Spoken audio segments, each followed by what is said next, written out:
one of the most popular modifications on your 991, 911s, your 718 and 981 Boxsters and Caymans is simply replacing this little plastic piece on each side.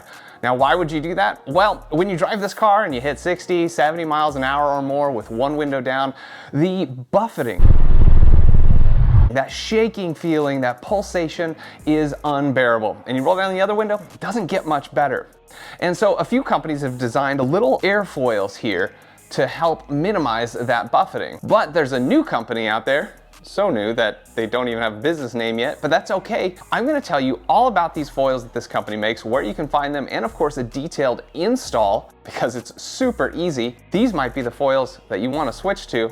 Let's find out.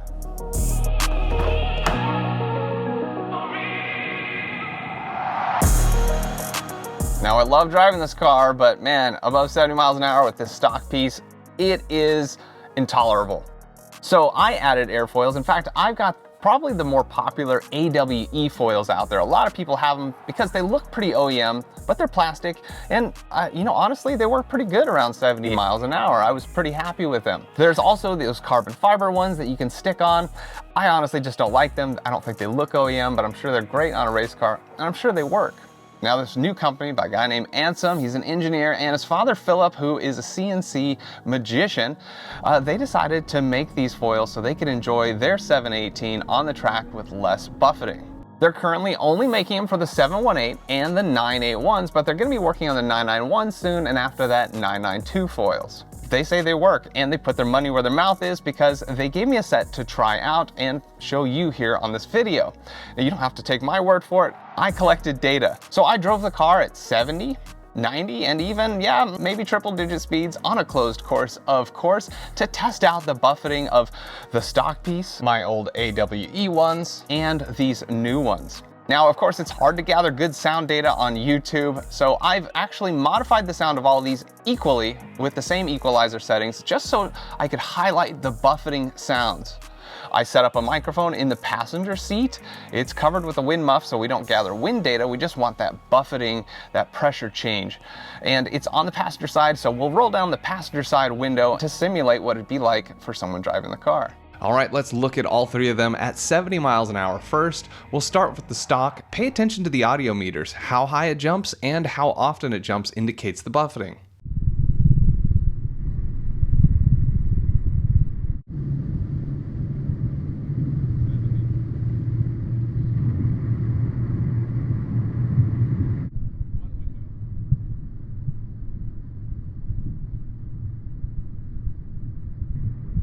If these differences seem small to you, remember that decibel meters are logarithmic, so small changes mean a lot of difference.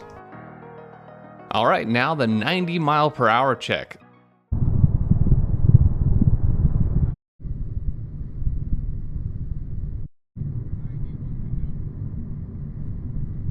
And lastly, I took the car briefly up to about 110, and I didn't even test the stock one because there was no point.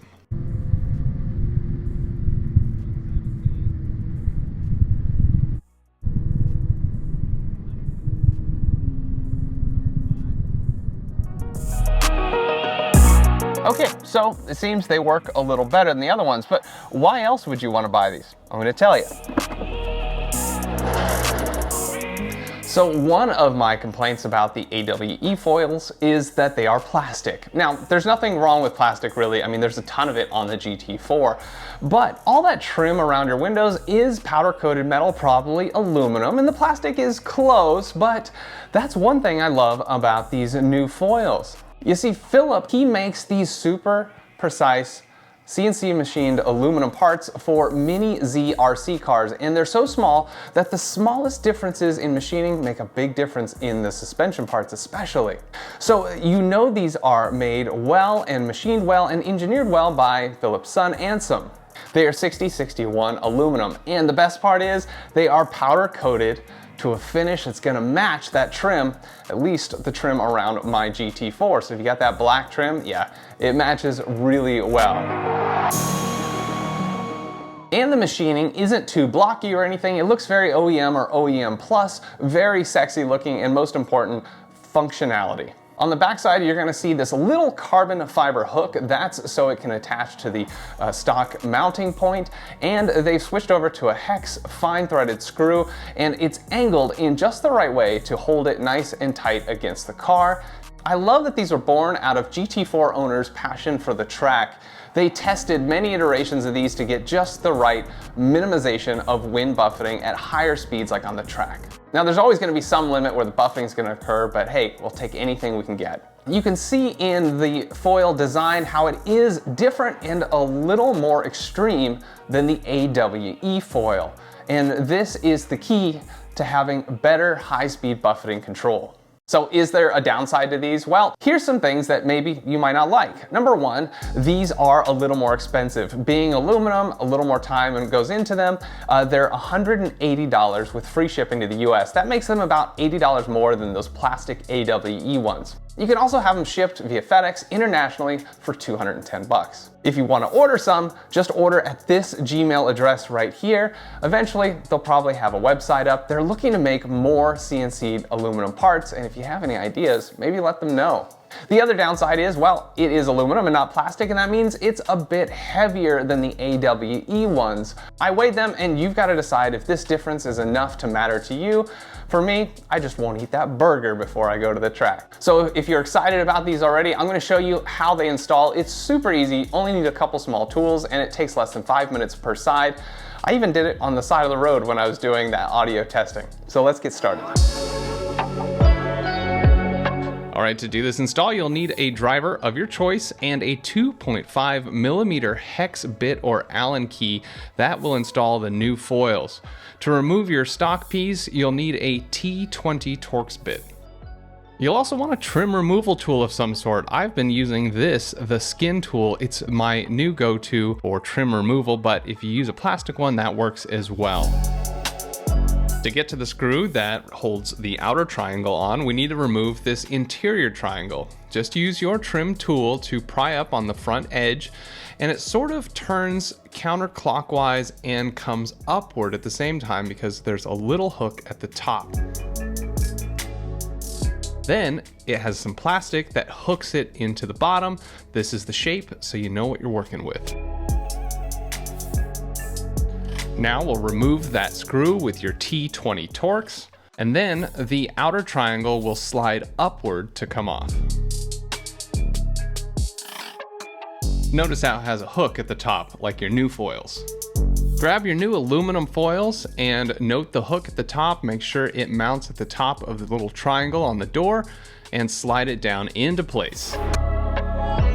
Now you'll need your 2.5 millimeter hex driver or Allen key, and take note how the screw goes in. It doesn't go straight in, it's kind of crooked, and that's going to help hold it a little better against the door. Slide it into position, being sure to catch that carbon fiber hook on the door. Align your screw the best you can and screw it in. I will admit that sometimes it feels like the screw should go in at a certain angle, but it doesn't, so you may have to fiddle with it a bit till you find the right angle. I found holding the screwdriver down low and pointing it slightly upward got it to catch the threads. Now we'll replace the interior plastic triangle. Remember, it just hooks in like this, and make sure you catch the top of the triangle on the little hook on the door, and if it's fully seated, it shouldn't wiggle at all.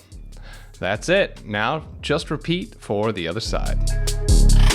All right, that's it, folks, for installing these new and improved airfoils. I really appreciate how they look, and I like that they're gonna work just a little bit better at high speed, especially at the track. Now, if you've got to get yourself a set, be sure to email them at this email address and they'll get you set up.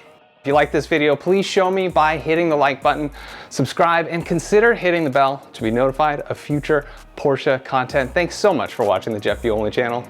We'll see you next time.